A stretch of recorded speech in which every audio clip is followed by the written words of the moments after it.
Hey guys, and welcome to another brand new video. In this video, we actually have some brand new news where some games, despite all the ongoing drama, are actually one of the best-selling games coming out, as well as we have some brand new updates in regards to Last of Us, Hogwarts Legacy, Metal Gear Rising, a bunch of other various games too, and as well, just a lot of just nifty kind of gaming news going on. But even with a lot of drama going on too, it seems like drama does not go and stop what people kind of perceive as a good game, and pre-orders are still rolling. So we're going to talk about this, talk about ongoing PlayStation, PC, Xbox drama, and all that good stuff too. So make sure you guys are subscribed with the notifications on. Give me your thoughts and comments down below. Checking out the HOW links as well down below if you guys want your $50 off or $100 off for your Samsung pre-orders. And of course, the Target and Amazon links too. And let's dive into the video. So if you guys have kind of missed some kind of big drama, number one is that Hogwarts Legacy, the Harry Potter game coming out very, very soon as of February 10th, has been underneath a massive debate storm. Now, a lot of folks are kind of going and kind of torn, mainly because J.K. Rowling's had a lot of very anti-trans pushes, and basically kind of saying like they're not real people, kind of just dissuading them not being real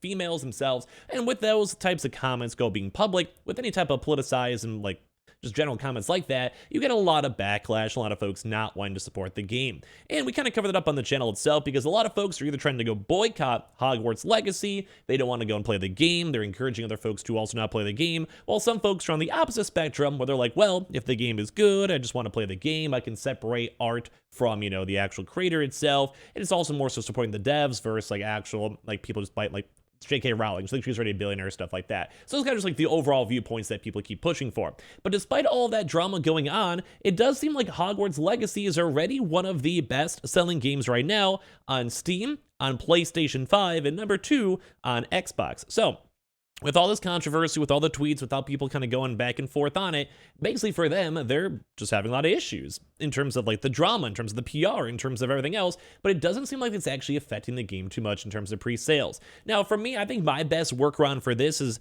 I'm not really a big fan of people, I've always been a big fan. I want everyone to be able to go play games, guy, girl, black, white, whatever you might be, maybe they'll be a gamer and enjoy yourselves and feel cool doing it. So I think my workaround for this is I'm probably just going to end up renting the game. I'm going to be honest, I think it's probably seems like best workaround for it. The game was not bought by me. I can still rent the game and see if I like the game at all, and if I don't for whatever reason, not spend any money on it, not support anyone, but if it's a good enough game and I can maybe at least have the devs, have some people checking it out, talk about it. I'm not sure that's the best workaround for me, but that might be the one that works out for me in general. But as you guys can see, Hogwarts Legacy is already the #1 selling game on Steam and PS5, number 2 on Xbox too as well. So just under 4 weeks away from the release of Hogwarts Legacy on February 10th, but it's already shaping up to be one of the best-selling games of the year. Pre-sales for Hogwarts Legacy have been absolutely unbelievable, and it shows no sign of slowing down as we get closer to launch.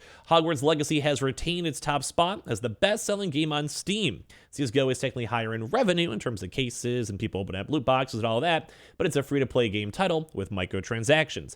Legacy is outselling the next closest actual paid game, Modern Warfare 2, by a good margin, according to the chart. So basically with this, we're seeing the actual live charts where people, I guess, don't necessarily care too much about a boycott or them losing, not playing the game. They just want to go have their pre-order set and they're ready to go play the game, download the game, and enjoy it when it's up on Steam. It is also going to that Hogwarts Legacy is listed on Amazon and as the top-selling game on PS5 right now, ahead of even the upcoming Dead Space remake, which is only out in a few days. And for some odd reason, Sonic Frontiers, although I played it, it wasn't the world's worst game ever, but it was definitely a weird Sonic game, is somehow still up there on the top charts.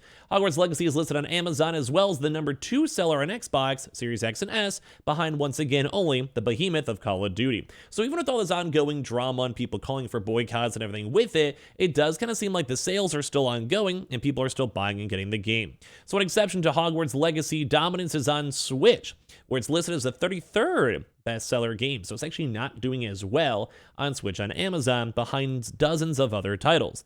The reason being for that is that the Switch version of the game actually won't even be released until July 25th, as the port needs a little bit more time as of apparently. So funny enough, we'll kind of see if those numbers also ramp up closer to pre-orders, but as well, it does kind of seem like more of a graphically intensive game, and I think the resolution, everything else doesn't seem that good at the end of the day when it comes with it. But with all these numbers, it does seem like a lot of folks folks are kind of looking forward to it despite all the big controversy.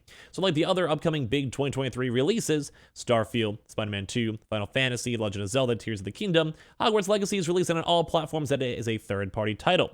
Other big party games are also things like Diablo and Suicide Squad Kill the Justice League, but it seems possible that Hogwarts Legacy could actually beat them all out in terms of these pre-orders, the hype around it, and everything so far. Plus, Harry Potter is a big IP. They will go and say, as I mentioned, this is all happening in the wake of an extremely heated cultural war, which is in line in the sand, which has been drawn between many online. It's basically like a huge line in the desert, who claim that purchasing Hogwarts Legacy puts money in J.K. Rowling's pocket, who has reportedly espoused anti-trans views in the last few years.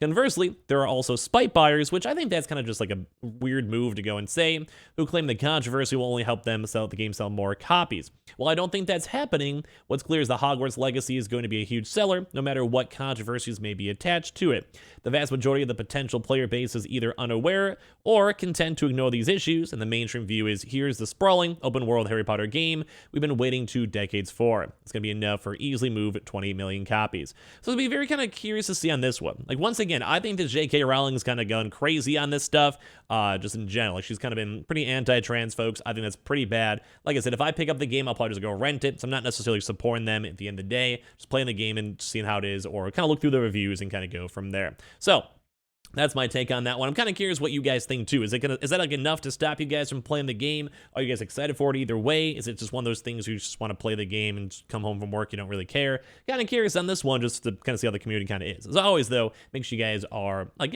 proper, nice, chill in the comment section down below. I think a lot of people in my community are usually pretty nice anyway, so you guys can keep it in the loop and go from there. But yeah, this has kind of been the big stuff with it. And of course, we also have some news where Hogwarts Legacy apparently is going to be up to 70 hours too as well. So Hogwarts Legacy length has reportedly been revealed. A massive leak hit the internet last night, revealing the game's map, locations, and all that. We're not going to go too much into the leak itself, but it does seem like it's a pretty big game.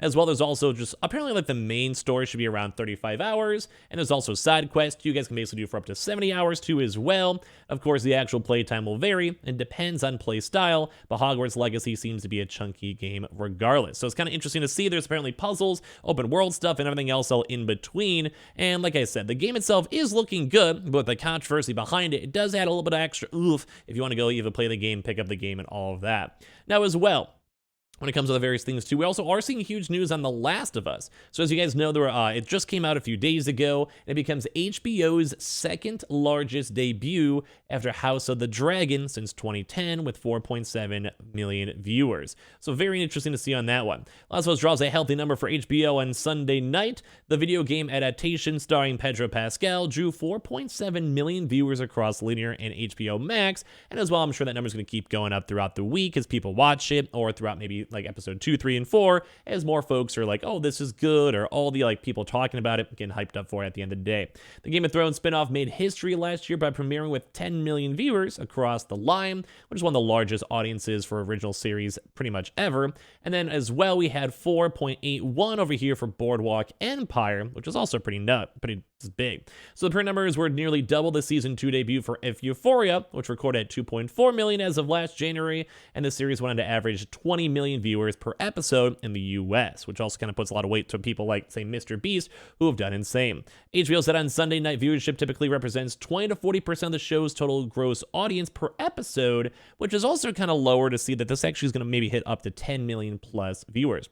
It's a series which is based on a PlayStation game, takes place 20 years after modern civilization has been destroyed. Joel, a hardened survivor, is hired to smuggle Ellie, a 14-year-old girl, out of the oppressive quarantine zone, which starts as a small job soon becomes a brutal journey as they both must traverse the US and depend on each other for survival. So basically, the initial reviews in terms of like the numbers, great, like 5 million viewers and probably even more as the week goes on.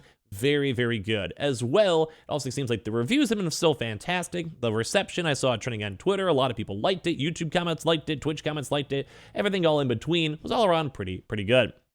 So I got to give that a pretty big thumbs up, at least in my honest opinion. I do think it's, well, all around fantastic. So I think it's really, really cool. So that's a big thumbs up in my mind. Now, last but not least, we do actually have more news on Metal Gear Rising voice actor claiming that there is going to be a few announcements coming, which once again also corresponds with the upcoming PlayStation event. We're seeing a lot of folks out here basically saying that there should be a showcase, like a State of Play or PlayStation event in the very near future, coming around with all this stuff. So I'm excited because we're maybe seeing more remakes, more other games, and as well, the Metal Gear Solid PlayStation 5 Remake 2 as well. We're also are kind of knowing that the 10th anniversary for it is on February 2023, or 2023, so we actually might have to see even more information for with that one as well. So we got cool stuff. Hope you guys didn't mind this weird video too. I feel like I was kind of like off my element for this one as I'm talking. Hopefully get a little bit better for the next few days or when I take my next day off. But I appreciate you guys all so much for watching. Give me your thoughts and comments down below, and as well, make sure you guys are subscribed. Check out the Howl links down below for the Samsung pre-orders. We have the Twitter and Twitch stream, Amazon links, Target links, and everything else in between too as well. And I appreciate you guys all so much for watching here in the first place.